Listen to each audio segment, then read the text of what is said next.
Hello.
Hello, Franzo Marcellini.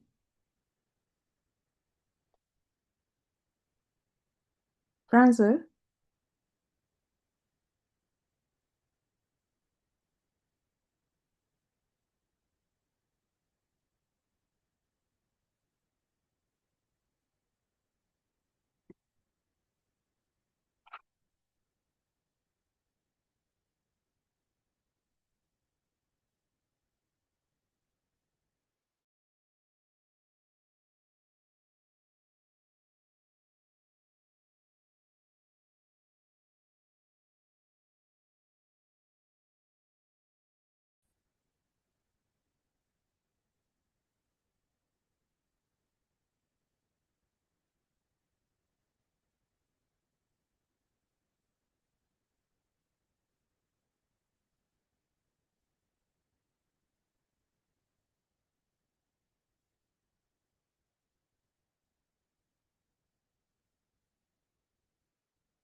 Hello, Ngozi. Are you online?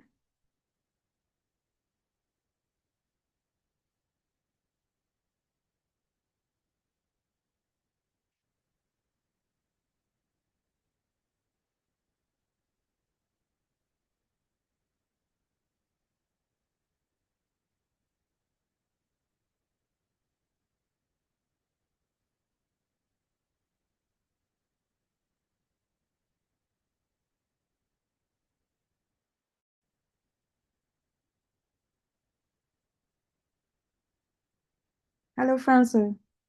Can you hear me?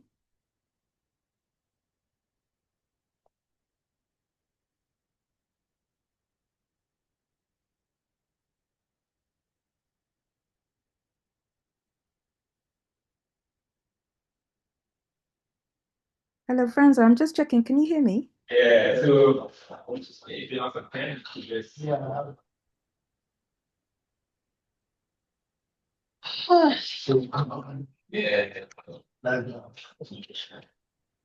Hello. Is everybody, are the other panelists in the room?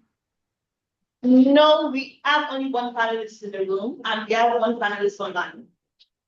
Okay, so who's in the room? Because I can't see the room. Who's in the room, please? Can you see? Oh, okay, sorry.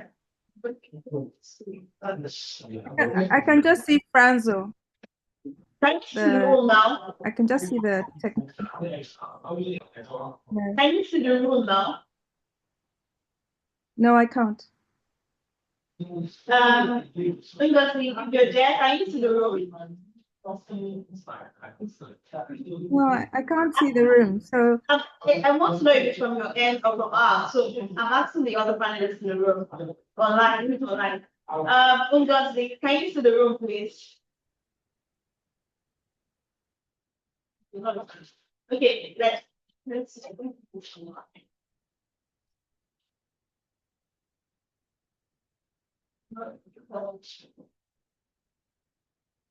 Okay, or maybe because she's looking at you.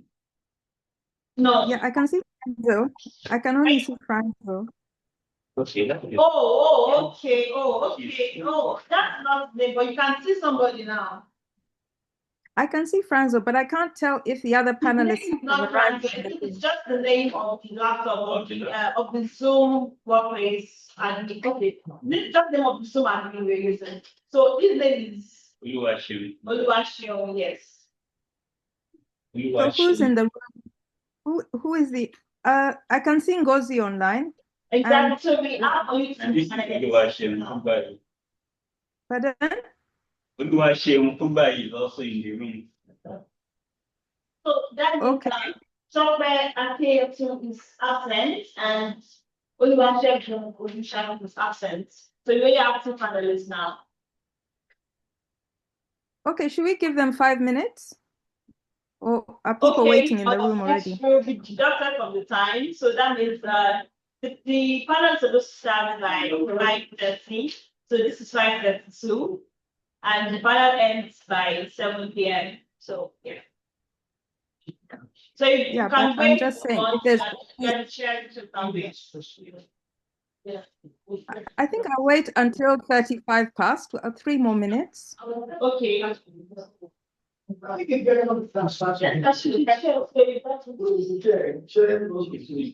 She's not wait for okay, 2 more minutes now. So by when it's 5:35, we start.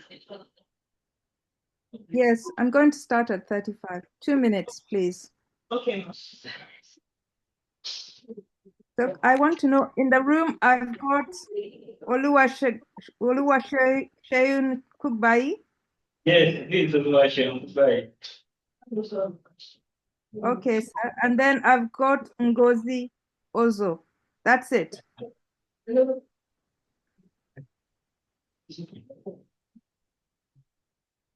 Is that all I've got? Yeah. Okay. How many people are waiting in the room watching us? Oh yeah, I'm going to show you the now. Okay.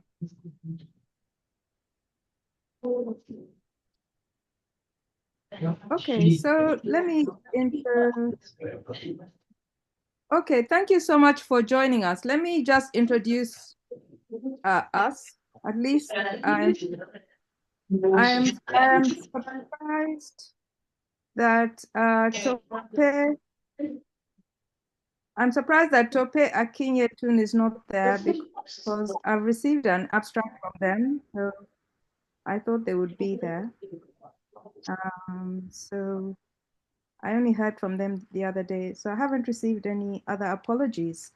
So let me introduce the panel anyway. Good afternoon, everybody. Thank you for staying with us. I know it's the end of the day, and I appreciate you coming for this, which is the second panel in the Peace and Conflict series at Lagos Studies Association 2025. I think it's a very, very interesting panel. Myself, if I introduce myself briefly, my name is Dr. Naluembe Dinaisa. I'm from Uganda, but I've worked a lot I'm based in the UK, in London, and I've also been very much a member and supporter of LSA since the very beginning. So it's a honored to be chairing this panel. My original specialism in terms of my PhD is in migration studies. So I've worked on all aspects of migration, including conflict and displacement and return migration. So I'm very interested in the panel we've got today. And I'm happy that we've got two papers. Hopefully the others are just running late and they'll be able to join us. And I'm going to take the papers in the order that they appear. And at the moment, we've got in the room, I understand, we've got Oluwaseun Kugbayi, who is a lecturer in the Department of Political Science at Kola Daisy University, Ibadan. And he is going to present to us a paper entitled From Unbearable Exile to Uncertain Homecoming, Exploring the Dynamics and Coping Strategies of Displaced Returnees in Northeastern Nigeria. And online, we've got Dr. Ngozi Jacinta Ozo from Nnamdi Azikiwe University, and her paper is entitled The Representations of Conflict Prevention and Peace Building in Nigerian Texts.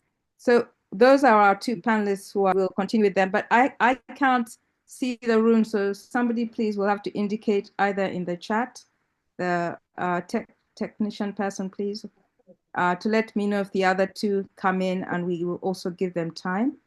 I think the best way to run proceedings is if we hear the two papers first, and then we will have questions at the end. That way nobody's time is infringed upon.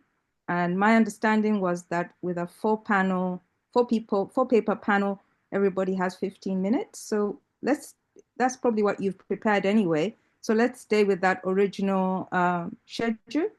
And so we'll take the first paper now, and I will give you a notice when you've got 3 minutes left. I'll write it in the chat, so keep an eye. Okay, thank you. Otherwise, I'll come online and tell you that the time is up. Thank you very much. Let's hear the first paper, please.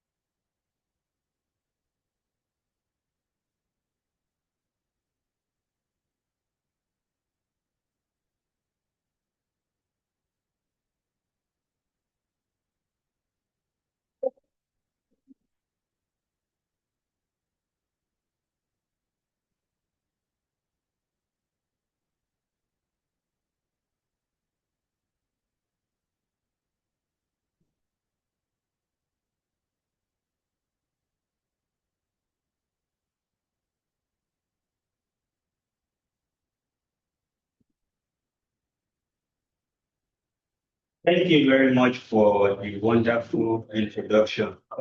And good evening, everyone. Standing on the existing protocol. My name is Oluwaseun Kugbayi from the Department of Political Science, Oladaisi University, Ibadan, Nigeria. So I'm presenting a paper titled From Unbearable Exile to Uncertain Homecoming, Exploring the Dynamics and Coping Strategies of Displaced Returnees in Northeastern Nigeria. So the outlines of the paper are as follows. So the paper is divided into 6 segments. The first aspect deals with the introduction. After that, we look at the overviews of the causes of displacement in Nigeria, look at the theoretical framework. So we look at the methodology. So we look at the results and discussion, then conclusion and recommendation.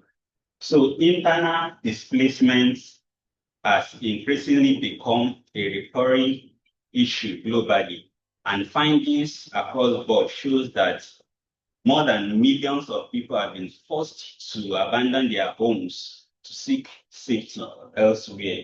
So despite the fact that Africa continent constitutes less than 20% of the world's population, So the displaced persons in the continent of Africa, about the 1/3 of the global displaced population. So Nigeria being the most populated country in Africa, so with diverse ethnic, religious, and political divides, do experience conflict and at the same time displacement. And many factors are attributed to this, but most important factors among them are natural disasters, insurgencies, banditry activities, herders farmers conflict, among others. So in the northeast, insurgency triggered displacement. And at the same time, so the insurgency has been affected the 6 states of the region in so many ways, but its activities are felt more in 3 states. So these 3 states are usually referred to as the Bay State, Borno State, Adamawa, and Yobe State. And with the level of insurgency in these states, many lives and livelihood have been affected. And because of this, many of them moved to the IDP camps. They spent years in the IDP camps. And in the year 2021, the government of Borno State started closing down the IDP camps, and other governments in the region, in Adamawa and in Yobe State, also followed suit. As a result of the IDP policy signed by the Buhari administration in 2018. So, and as a result of this, more than 2 million people have returned to their homes in these 3 states.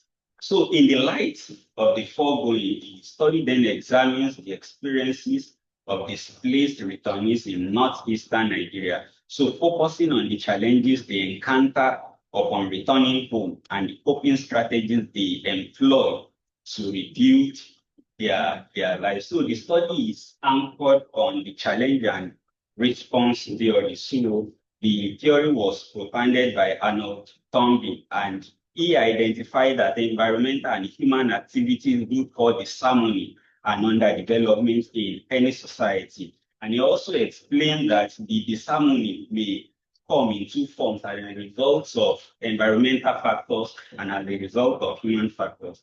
Environmental factor in the form of natural disasters, and human factor as a result of violence, insurgency, population growth, among other things.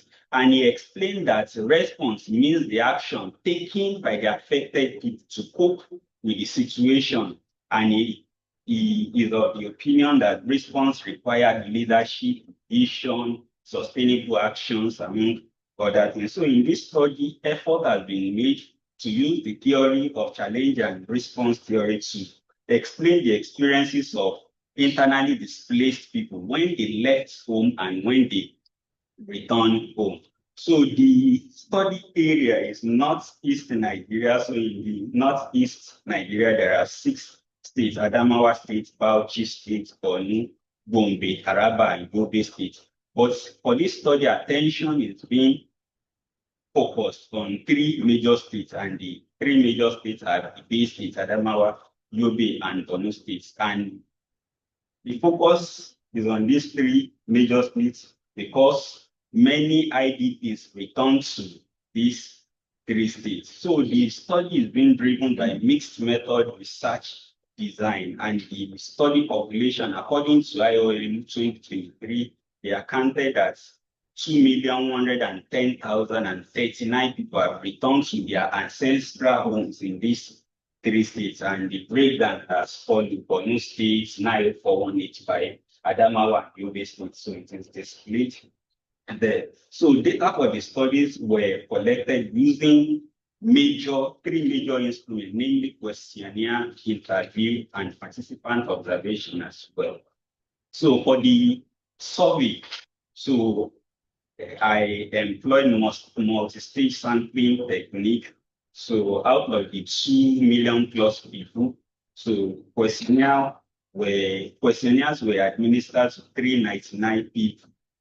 So in the 3 states, 171 in Borno State, 161 in Adamawa State, and 67 in Yobe State. So using proportional size techniques. And at the same time, 3 local governments each were selected from the 3 states. So basically 9 local governments were selected from the from the three states. So for the interview data, so I conducted focus group discussion, focus group discussion with the community leaders and some other people in the community. And at the same time, so key informant interview were conducted with appropriate government agencies and at the same time international organizations. And when I visited the place, I also did participant observation. So the quantitative data were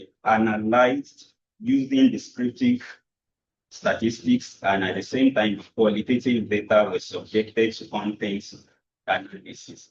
So the major findings on why the displaced persons return. So many of them, they were of the opinion that while in IDP camp, staying in IDP camp was not sustainable. And because of that, they had to return home. So they had little resources also while there. So the government and civil society organizations were trying to provide some things for them, but those things were not enough. And when they had the opportunity of leaving the IDP camp, they made use of the opportunity. And at the same time, when the government introduced the IDP policy, so that gave them the opportunity to return to their ancestral land, and they returned to the place. And at the same time, many of them, they had lost their loved ones, and they believe that when they return home, they will have the opportunity of reconnecting with them. And because of that, they returned. And at the same time, the major findings on the challenges they faced were in the early days of their return. So when they returned home, so many of them accounted that the infrastructure on ground were not adequate. So when they returned home, they met the total collapse of physical infrastructure. Their schools have been dilapidated. So basic needs such as water, electricity, sanitation facilities were not in existence. And at the same time, when they returned home, they had little resources. They only returned home with the little they gave them from the IDP camp.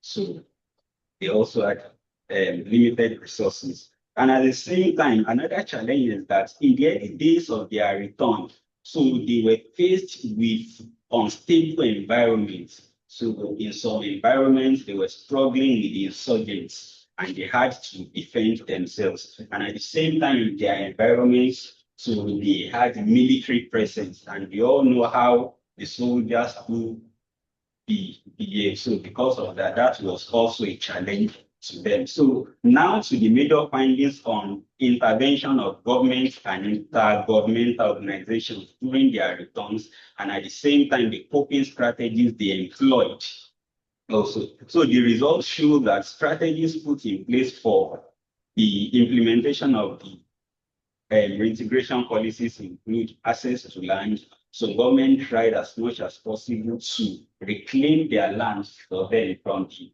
extremists. But unfortunately, they were unable to reclaim some lands. And because of that, so some of the returnees, they started farming along roads, along major roads where there will be safety, and some moved very close to military bases. And at the same time, government tried to provide housing for them. So in conjunction with the international organizations like UNDP, IOM, and Norwegian Refugee Council as well. But because of their numbers, the housing they provided for them were not adequate. And because of that, many of them moved to informal camps, as we can see in this picture.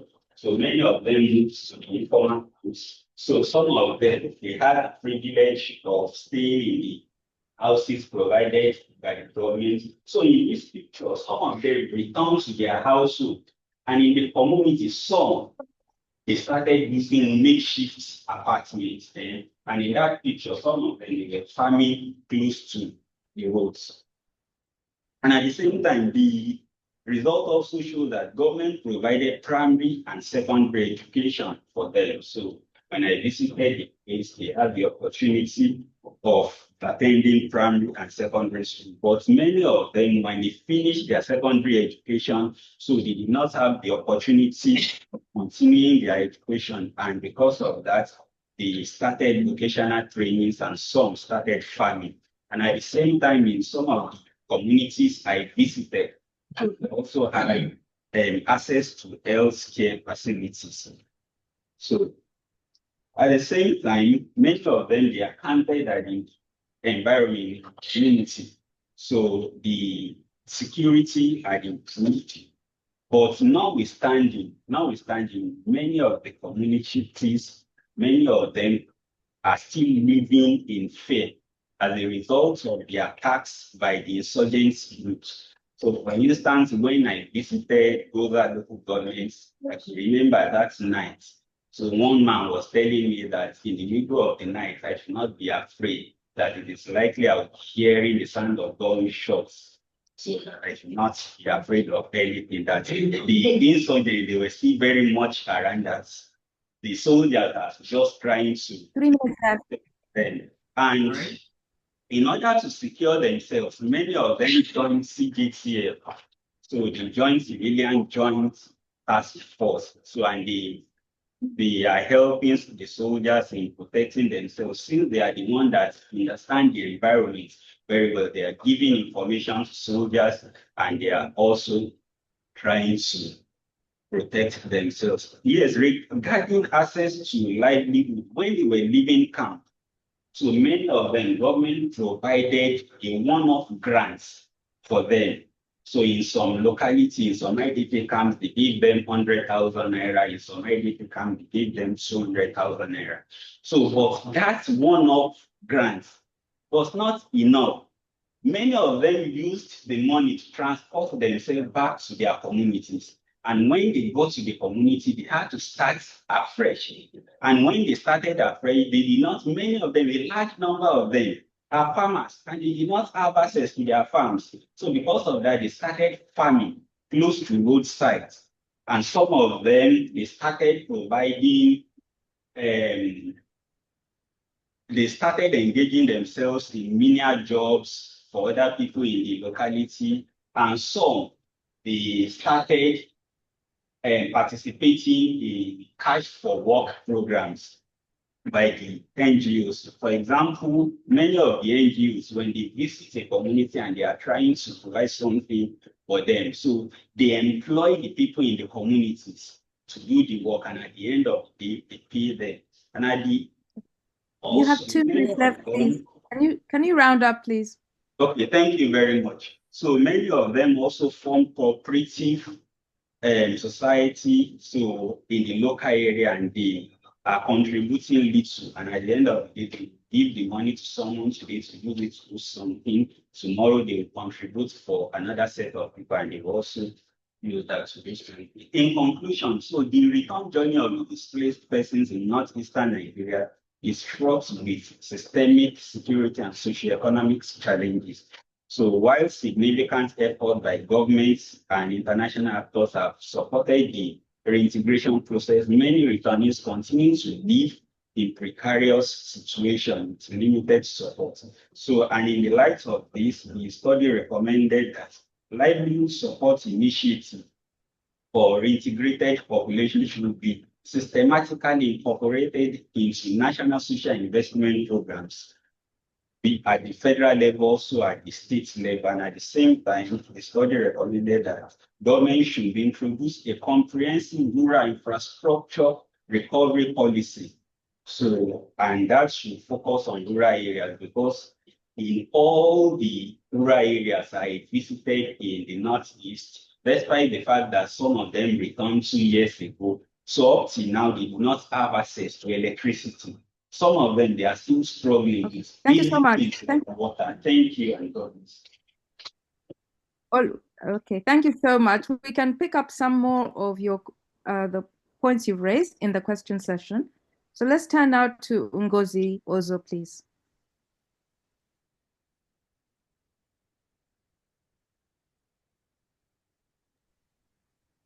Ngozi. Good evening. Can you hear me? Yes, we can. Thank you. Okay. I am on transit, but sorry, I have been rushing to get to my house, Okay, but there's maybe serious I will hold up where I am. I will take Tope next then to give you a bit more time. I have packed somewhere, but my PowerPoint will not be projected because I don't have my laptop here. But I can say what I have with me. Okay, so you can see me. I can present my paper here, but not with PowerPoint. Can I Yes, you continue? can. Thank you. Okay, good evening. My topic is, excuse me, sorry, sir. I'll leave very soon, okay? I just taken permission from where I parked. Okay, my topic is the presentation of conflict prevention and peace building in Nigerian texts. I used two texts, Chimamanda Adichie's Half of a Yellow Sun and Helen Babila's Measuring Time. Okay, now I use them to understand the effectiveness of peacemaking and peace building strategies on conflict prevention in Nigeria versus Africa. Okay, so I used conflict theory. Of course, my method is qualitative content and discourse analysis because I'm analyzing texts and novels. So it is a qualitative content and discourse analysis. Okay, so I use conflict theory to unpack the language and the themes in these novels to bring out peace building and to bring out peacemaking and understanding it effectively and the strategies. So this work will look at one, to understand the effectiveness of peacemaking strategies using the two novels. Two, to explore the challenges of war and violence. Three, to impact peace building on the two novels that I studied.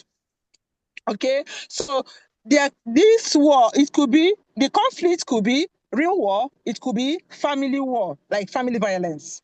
Now, looking at the two novels, the Half of a Sun is, of course, a war zone novel. So that one is real war violence or real war conflict.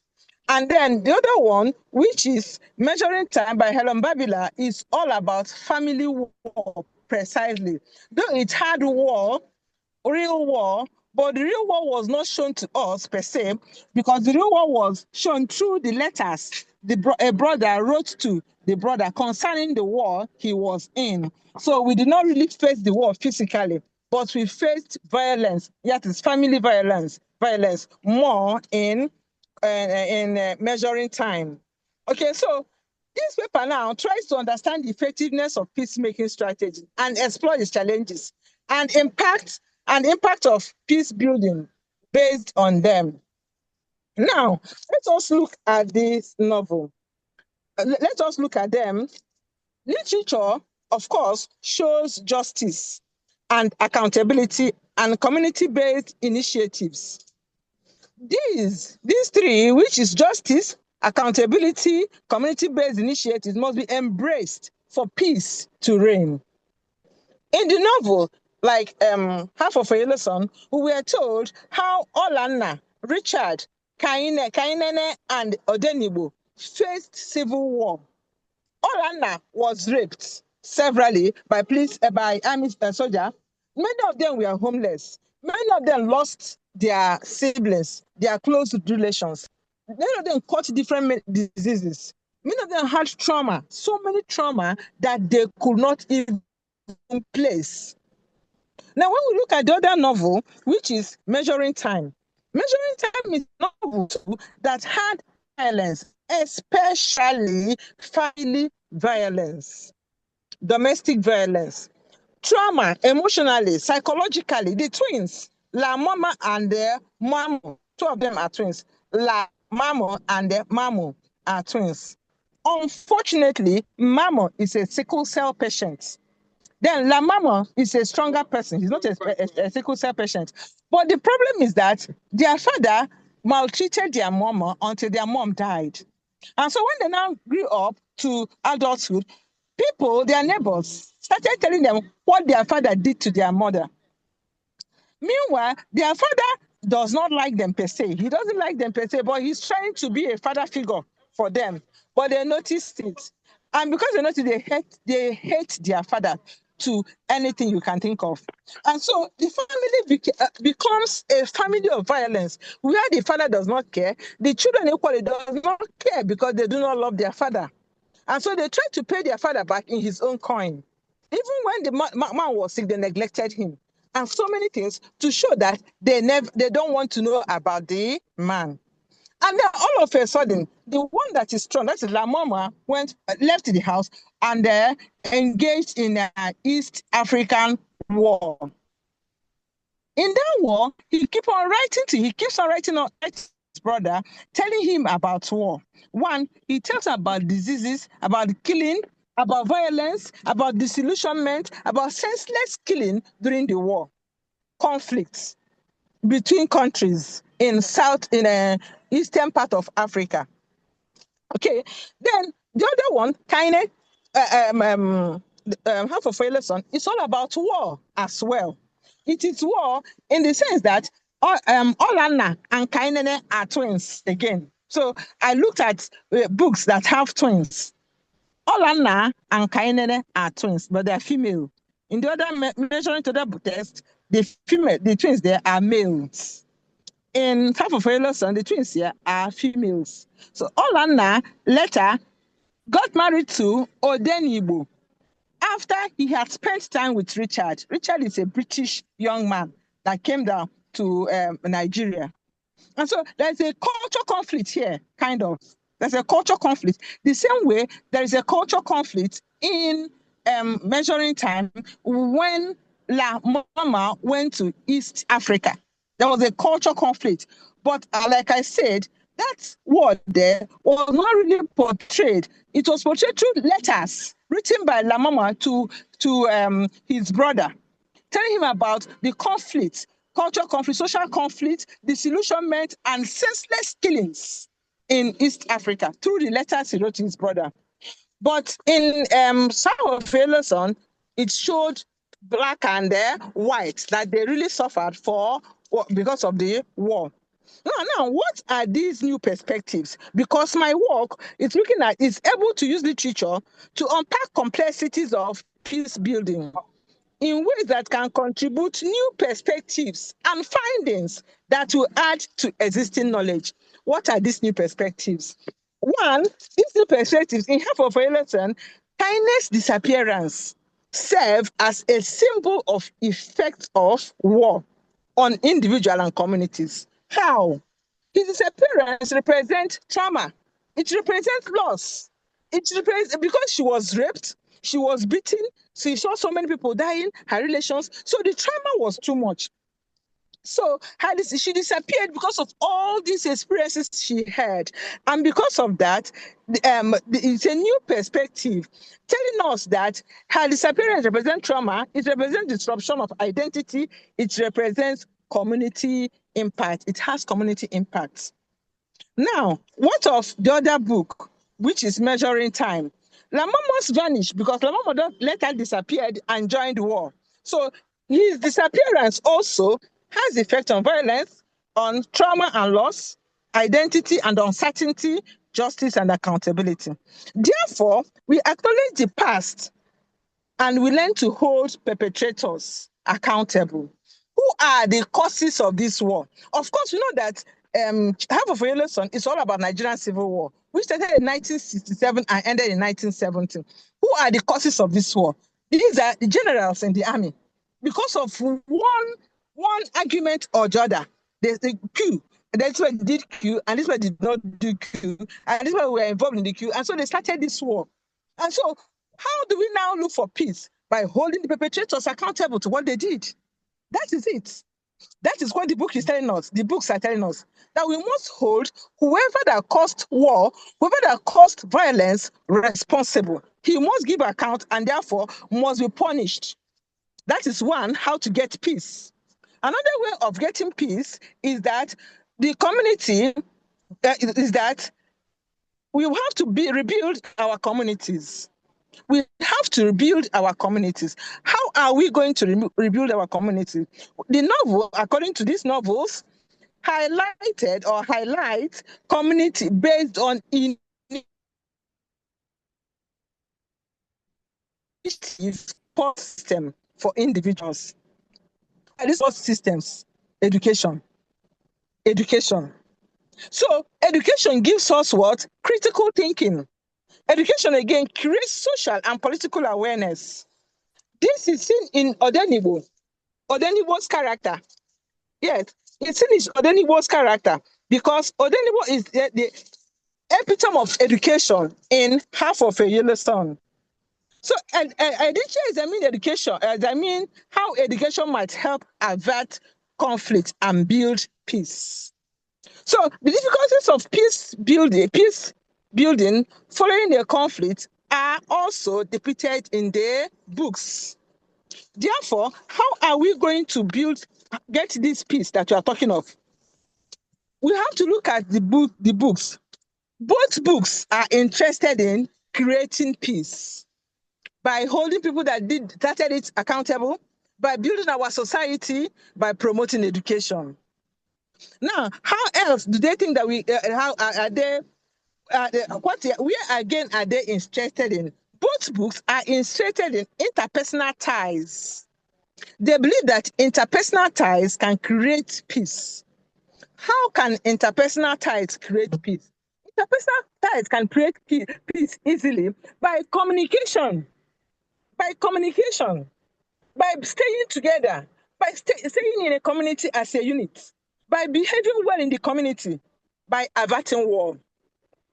Now, they are both interested in their own setting because measuring time is set in a small town in Keti, a small village in the north part of Nigeria, while Half of a Yellow Sun is set in the southern east of Nigeria. Therefore, Half of a Yellow Sun is set in a national struggle environment area where there is war, there is fight. That is where they set that on. Finally, in conclusion, therefore, both texts promote peace by investigating community, by investigating education, by investigating memory, and by interpersonal interactions. Thank you so much. Thank you so much. That was brilliant keeping of time. You've really helped us catch up a little bit. I hope you'll be able to stay for questions because I think I certainly have some questions for you, and Okay. maybe you can keep your speaker on and find somewhere good to park. So we've got our third speaker. Thank you so much for arriving, Tope Akinyetun, and his paper is called Transnational Insurgency and the Lake Chad Basin Security Dilemma, Boko Haram in Perspective. Please, Tope, take it away. Thank you. Okay. Good evening, everyone. I'm glad to be here to present this paper. So I'll proceed to share my screen. Kindly accept my request, please. Tope, can you control your slides yourself? Of on your course. side? Yes. Okay.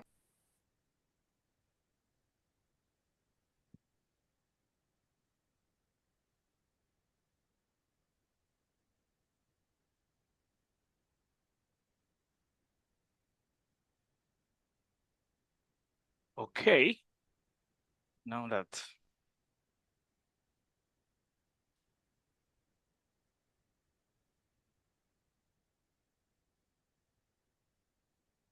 can you see my screen now, please? Yes, but it's brown now. Okay, that's fine. You can see All your right. So this paper is titled Transnational Insurgency and the Lake Chad Region Security Dilemma, looking at Boko Haram. This paper was co-authored by myself and a colleague, Ionsu Samuel Aoton. Just this morning, we woke up to a news that the naval base in the Lake Chad region was attacked by Boko Haram insurgents. And this reemphasizes the need for this paper, which means that even while the world happens to have moved on from the Boko Haram insurgency, the effect it has had, it is having, and would likely continue to have on the Lake Chad region remains devastating.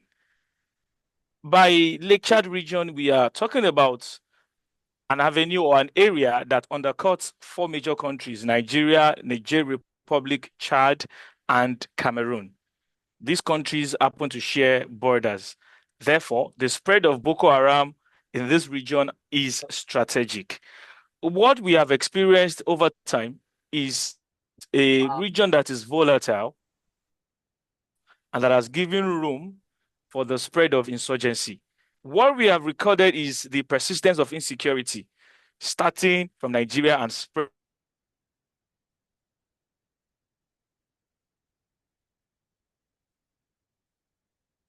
into a transnational insurgency. What started in Nigeria some years ago has become a transnational problem, plaguing neighboring countries such as Niger, Chad, and Cameroon. And what we have experienced as a result of this is a humanitarian crisis and displacement of a higher proportion. Therefore, it is important that we put this into proper perspective. What then is Boko Haram? As we may know, Boko Haram started in Nigeria in the early 2000s, particularly in the northeastern part of the country.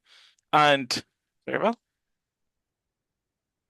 the ideology has been anti-Western, saying that Western education is forbidden, it is Salafist, and it has been militarized. Beginning from the year 2000, after the insurgent group tried to break their leader away and they were attacked, they went to the ground and they re-strategized, and having come back, they've become more militarized than before. The impact has been devastating, ranging from political, economic, social, and otherwise. As a matter of fact, according to the UNHCR, in 2023, a total of 35,000 people have been killed by these Boko Haram insurgent groups, while a total of 2.5 million people have been displaced. Then we need to look at the spread of this insurgency and their tactics. In terms of reach, the Boko Haram insurgency operates across multiple borders, which contributes to the inability of the government to nab it. For example, like I said earlier, we woke up to the news of the naval base being attacked in Lake Chad. What happened there was that the governor of Borno State purchased some equipment to help clear the Lake Chad region. Having studied this, they evaded attack, they evaded control, and given the fact that the Nigerian border and the neighboring countries' borders are porous, they were able to move undetected to attack this naval base. What are the tactics they use? Raiding, kidnapping, and the use of IED explosives. They target generally civilians, schools, and aid workers. What are the impacts? The Boko Haram insurgency as a transnational anomaly has led to displacement of a higher proportion. Record shows that about 5 million people have been displaced across these borders. Their attacks have affected livelihoods, ranging from farmers to fishermen whose activities have been disrupted. Economic cost has been estimated about $1 billion. In response to this, the government has adopted kinetic and non-kinetic approach. By kinetic approach, we mean that the government has adopted oppressive, suppressive, and repressive attacks, while non-kinetic approach involves the use of negotiation, dialogue, amnesty, and reintegration policies. For example, the Nigerian government under the President Muhammadu Buhari floated the Operation Safe Corridor to reintegrate ex-insurgents. What we have seen is the fact that this remains, it has not solved the problem. So the kinetic approach here that has been adopted by these four countries involve the use of multinational joint task force, the MNJTF. This was established in 1994 and thereafter restructured in 2015. Membership cuts across the four countries And to a large extent, they'll be able to reclaim territories and degrade the camp of Boko Haram insurgents. However, their major challenge remains underfunding, poor coordination, and of course, each country trying to put its own interest above that of the others, therefore weakening the strength of so in the region is such that it requires attention. Defensive actions by one state have not been able to solve the problem, and this has been perceived as threats by the others. In terms of effect, it has increased mutual suspicion between the four countries, leading to a rise in regional instability. And of course, the insurgents continue to exploit the situation. They continue to borders. They continue to exploit the underfunded MNJTF, and they continue to exploit weak governance. The literature shows that because of poor governance that allows for these insurgents to thrive, they have been able to create an informal government. For example, we have regions that have been taken over by insurgents group where they collect taxes, act as a parallel government. We have seen cases where Boko Haram insurgents, having taken over a particular community, would receive a form of payment before the farmers go to the farm. And even when they do, because before they are able to harvest whatever it is they have planted, they must also pay. And we've seen cases where the Boko Haram insurgents group have given inducement, financial inducement to increase its membership, ranging from children to adults. Therefore, we have seen therefore it has been concluded in literature that the Boko Haram insurgents create they continue to exploit the weak and porous governance in the region, particularly in Nigeria and the other countries. So what then are the root causes and structural vulnerabilities? Number one is poor governance. Like I said earlier, the issue of poor governance has been an exception. Constitutions of these various countries happen to be weak. As a fact, apart from, say, Nigeria, that is still, in a way, democratic, yes, you find that, like Nigeria, Republic, Chad, they are under military rule. And this, to a large extent, has limited or weakened their democratic institutions, giving avenue for these insurgent groups to thrive. Then the issue of unemployment is also a common phenomenon across these countries. And of course, poverty is also prevalent across these countries. Record shows that the last multinational poverty index survey that was taken in Nigeria, that 133 million people are multidimensionally poor, which is about 67% of the total population. So these issues taken together, poor governance, unemployment, and poverty, creates avenue for the insurgent group to thrive. Not only thrive, but to recruit people. These three factors coerced together or put together here demonstrate a level of fragility.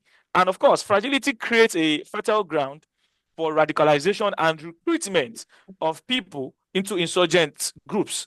And according to the Fragile State Index of 2023, Chad ranks 7 on the group or on the list, Nigeria ranks 16, Nigeria Republic 23, and Cameroon 21, demonstrating the high level of fragility in these regions, and which gives room for the insurgent groups to thrive and elongate their stay.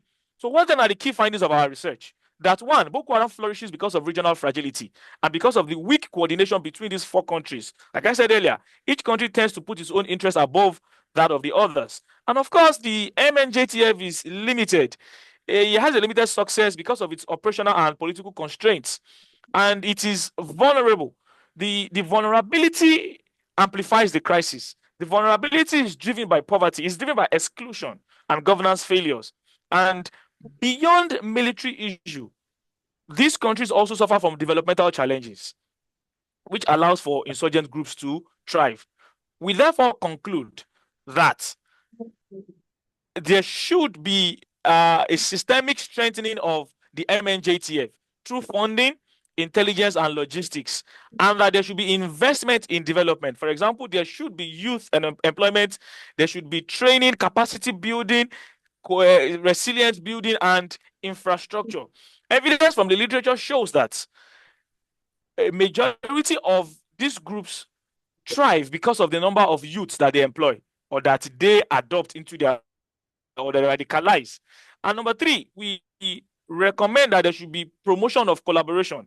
There should be a cross-border project amongst these 4 countries, and they should leverage global support from the United Nations, African Union, and ECOWAS aid. And finally, there should be sustenance of peace building through community reintegration and de-radicalization. On this note, we conclude that the use of DDR, de-radicalization, demobilization, and reintegration, is essential in combating the transnational presence of Boko Haram in the Lake Chad region. Thank you. Thank you so much, Tope. That's brilliant. Kept to time, well rehearsed. Thank you so much. So now I think, as you can tell, let me put my video back on. I am speaking to you from London, so I can't really see the room. So I'm going to rely on our wonderful tech person, Franco, to indicate. I think the question opportunity should go to first to those of you who are in the room before I make an intervention online. So you've had a little bit of time to gather your thoughts. I think if you just raise your hand and speak clearly to whichever one of the 3 very interesting papers we've heard that you want to address. We really welcome questions, but we also welcome feedback. These are papers which are in development, or any other insights you'd like to share, or points of clarification that you might want from the authors, maybe something you want a bit more information on. Please feel free to make an intervention. We are in a learning environment. These are ongoing delicate issues that we are grappling with across the whole continent, not just in Nigeria. So it would be good, since we have the time, for everybody to get engaged and make a contribution, please. Thank you. So over to the floor now. Yes, okay, 1, 2. If we take let's say 3 questions, and then the panel can respond. We'll take 3 at a time. Thank you.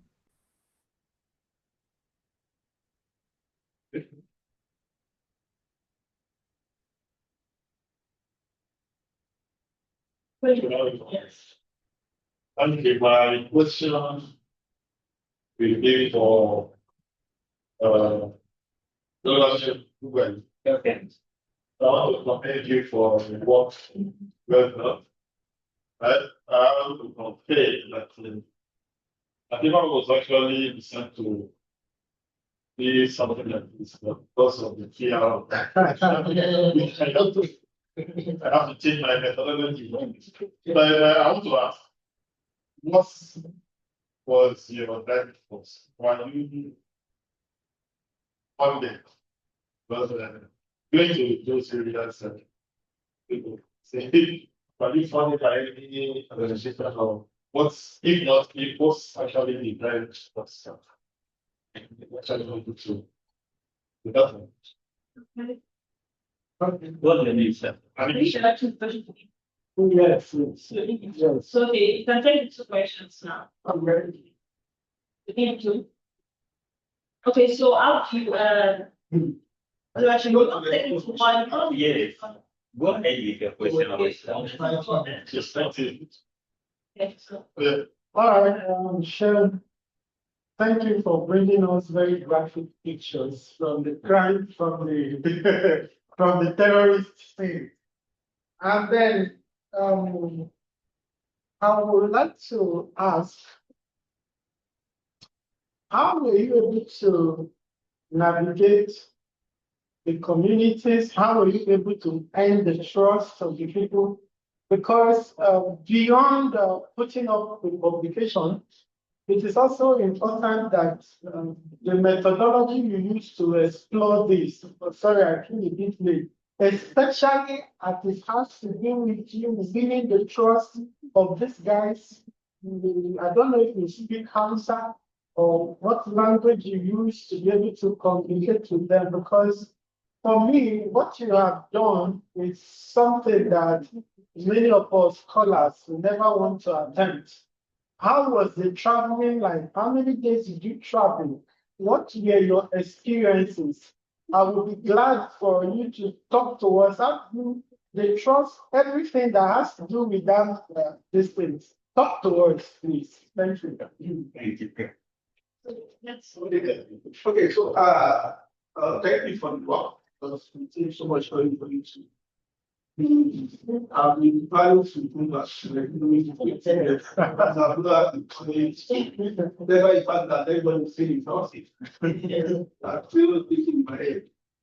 So I said I need to challenge that responsibility to and over time that we establish that and use it to establish that people in the IDP because of challenges they have to respond that they have to like. But it's also use it to explain why you are going back to their original sources. Despite the fact that their homeland and rights are not what at least so way. Let me guess. Yes. I forgot one question. I Yeah,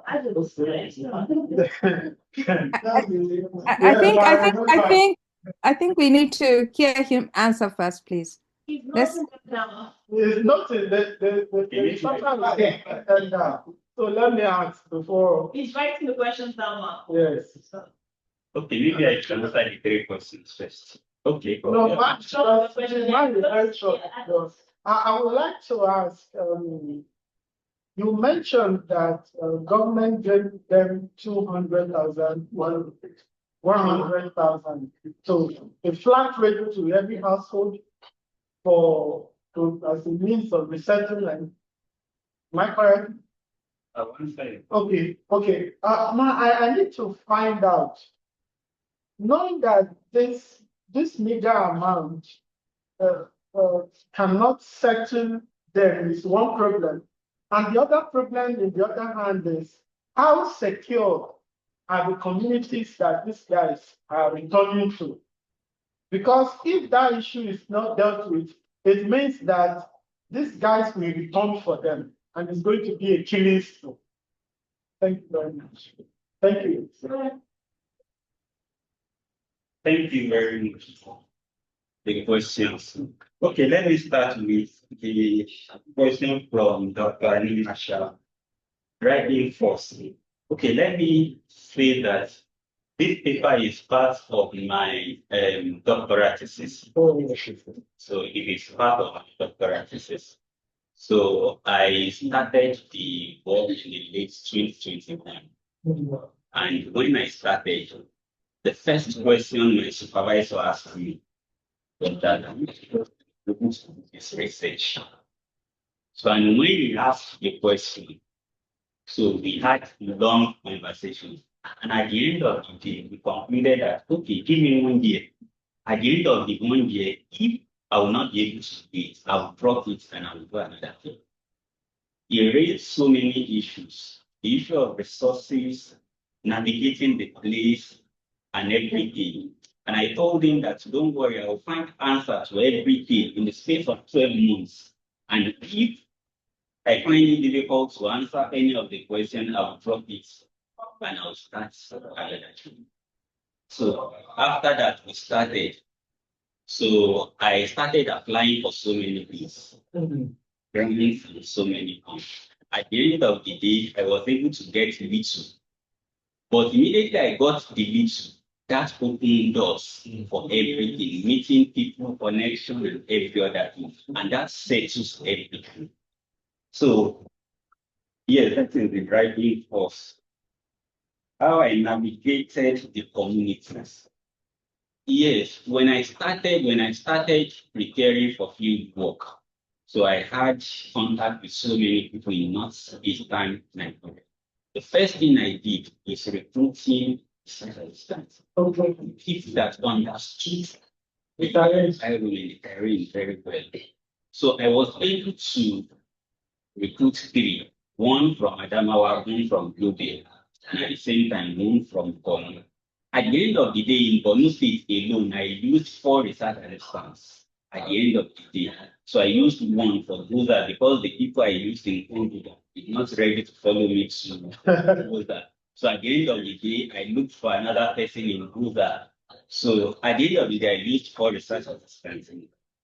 immediately. So for the survey question,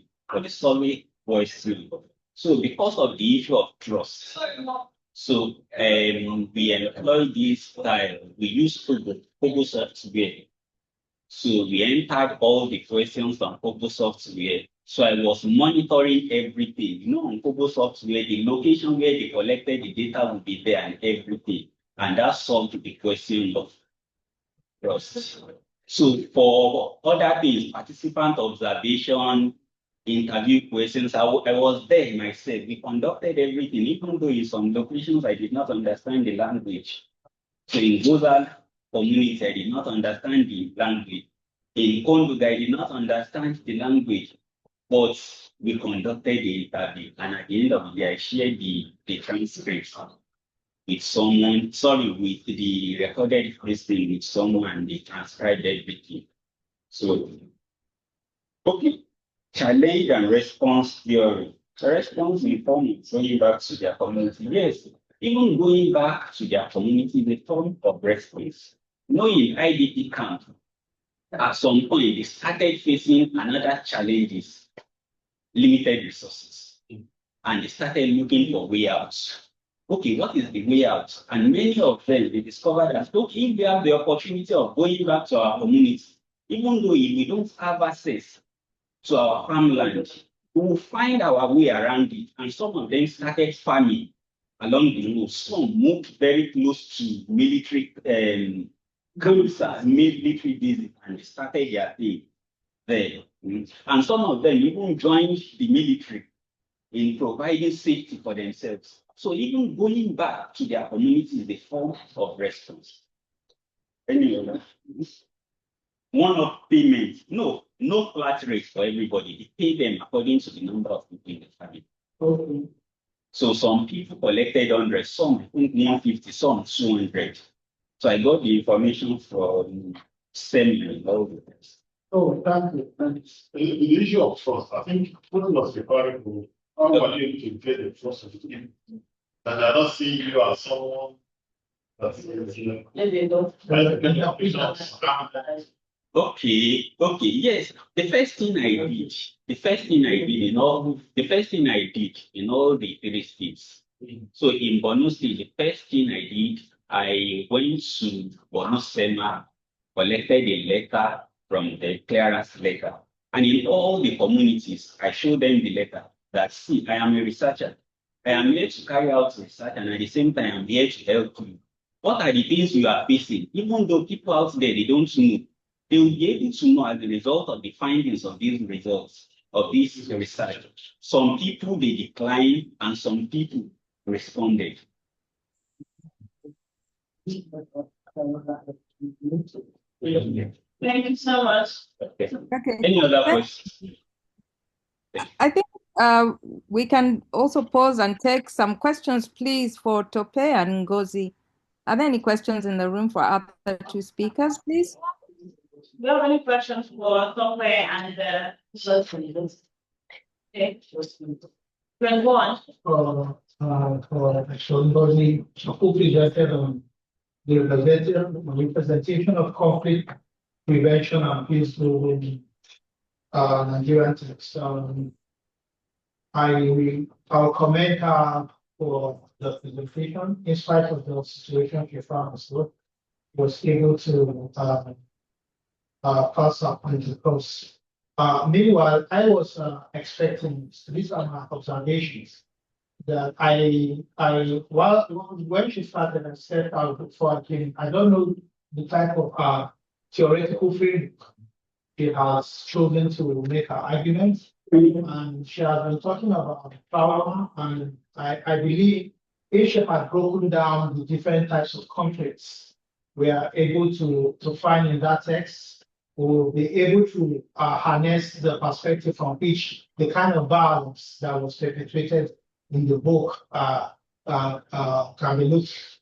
And I was expecting to look at the dynamics of this conflict. Like in half of a for instance, by Chimamanda, we have this, the whole of the 2 books have both physical and metaphysical conflicts. Likewise, the violence that have been experienced. So it's both external and internal. And I was of the view that probably in trying to decipher and put together this content in half of a solution, for instance, we'll come to look at both the colonial and the post-colonial. We'll look at the military and the civilian, because it was from these two directions that the conflict of the Civil War in the first place came to bear.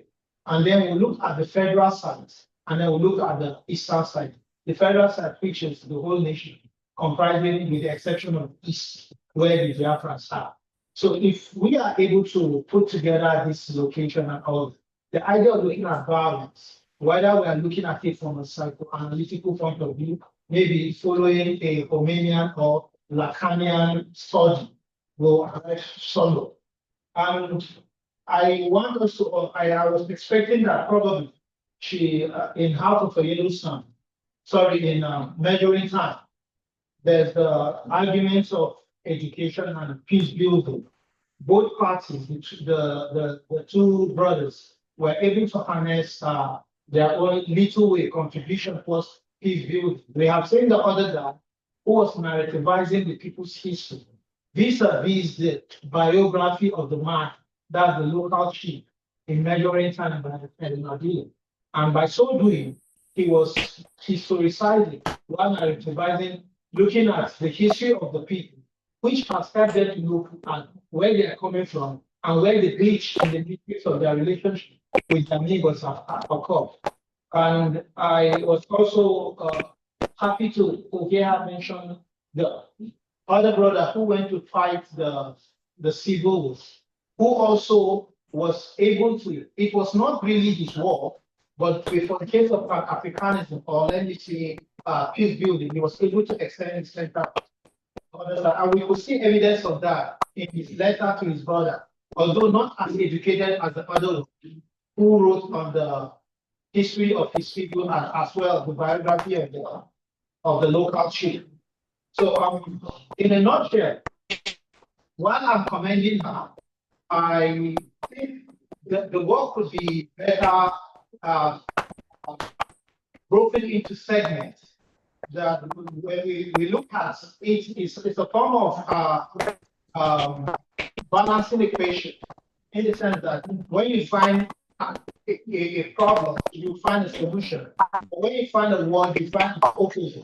And if you could break it down or make a taxonomy of the idea of or the notion of conflict and violence, the idea of peace building will be better. Thank you. Okay, that was a long comment, but I'll give Ngozi a minute to digest it. I'm not sure if she's back on. Are you back? Are you able to respond, Ngozi? Yes, I can talk. I'm still driving, but I just start now. It's like kind of let's say a contribution to my work. I really appreciate that. Honestly, I do. But you said the theoretical framework I used conflict theory and post-colonial theory. I even talked about trauma, how they felt, though I didn't bring it out as a theory, but I touched psychoanalysis, like the trauma they felt or they feel during the war and house home violence. And then we got types of conflict. We have interpersonal conflict, we have intrapersonal conflict, we have group conflict, we have organizational conflict, and then we have societal conflict. The what I used here, that's what I used here, to look at cultural and social conflict. That's what I used there. I think the other ones you said there are contributions, how I'll look at my work to make my work richer. I thank you and I appreciate your work. I appreciate you. Thank you, Ngozi. Thank you. Thank you. Okay, please, is there any questions for Tope in the room? I have a question I can ask. Are you on the line still, Tope? Okay. My question. Oh, I am online. Right. My question, thank you again for all four of you for really excellent papers. My question was really with this excellent perspective you've taken. My question is around time. Have you noticed any trends that can say, really, we could think of either the conflict, this transnational conflict, worsening, or do you see green shoots that you can map across time of there have been some changes, whether on the institutional level or in communities? That's my question. Okay, thank you very much. With respect to trend, what we have seen is the situation worsening by the day. However, there's been less reportage in the news, and that's why people are paying less attention. Also, when I started, I said that it appears that the world has moved on to pay attention to what is happening in the Middle East and the other part of Europe. What we have seen is a proliferation of these insurgent groups. Apart from Boko Haram, you now have the JNIM, you have the ISGS, you have the Islamic State of Sahel, and even in Nigeria, you now have other groups coming up. For example, you have bandits, there you have the Lakarua, you now have the Mahmuda group. The question is to what other group will spring up? We do not know.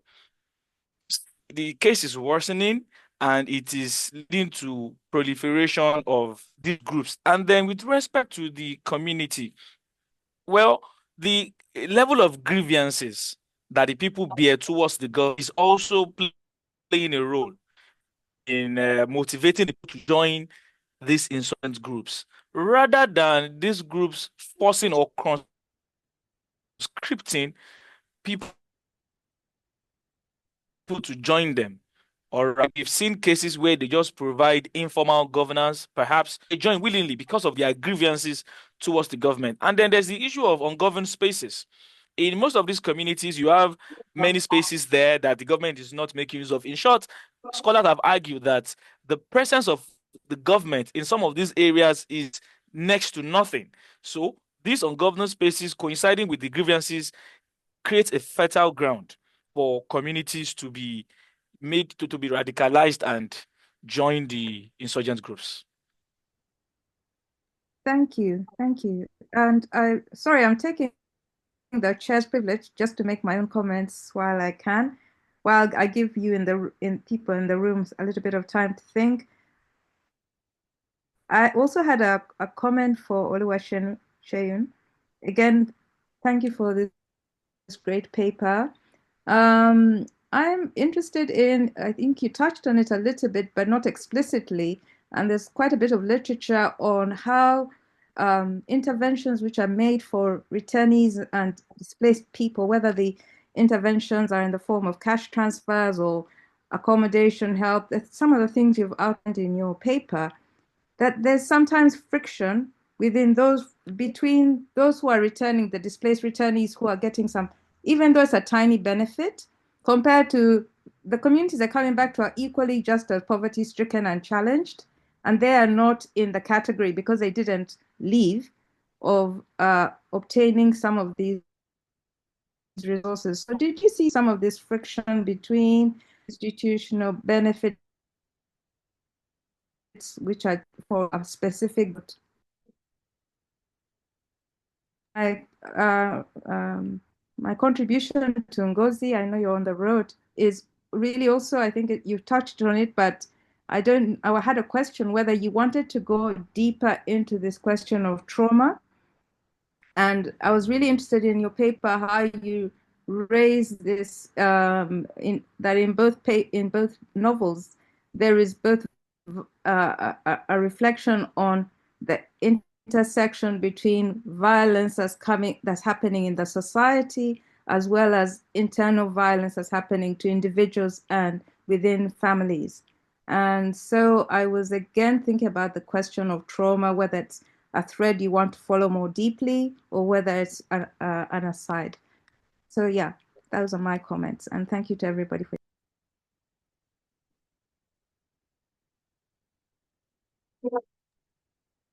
You can just jump in if you have anything to add. Okay. Yeah. Okay, I want to talk to Dr. Akili. So I don't know if you see there. Okay, so what I want to talk about is the multinational joint task force. I know that some of the challenge when the joint task force was established, one of the challenges is that how are they going to be coordinated in their international task force? And the other challenge is that how will they be funded?